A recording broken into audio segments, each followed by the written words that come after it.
children will now begin to reject their fathers. Because their fathers have decided to toe a path that is against the way of God.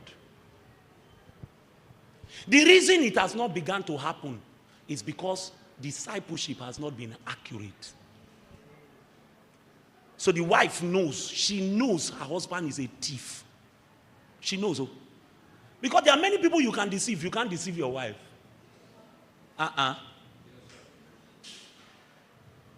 You can deceive the church, deceive the pastor. I've gone to counsel a couple before.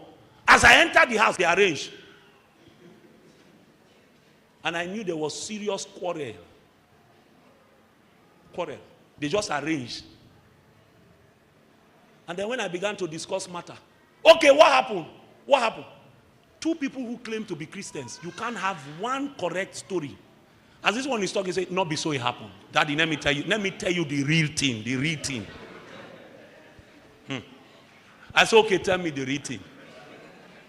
She talks for 2 minutes. The husband says, sir, it's not like that it happened. Let me tell you the real. Ule volomoko. You can't even deceive your husband. It's not possible. In some cases, if the children are grown, you can't deceive your children. Your children know you. But the wife knows her husband is a thief. She follows him to come to church to do thanksgiving for something, for a stolen property. She knows that her husband was part of the people that planned to kill people during elections. Then, because she is a pastor, she now comes to church on Sunday and says, I want to thank God for God that helped my husband. Meanwhile, she knows her husband is a murderer. There is blood on his hands.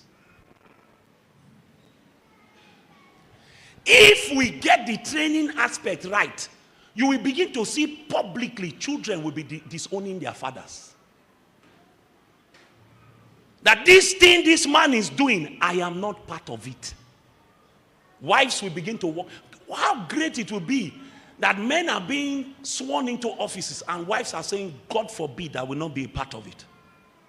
Because I know that this thing is the blood of men. But you see, we will partner together. Families are joined together in lawlessness and disobedience towards God.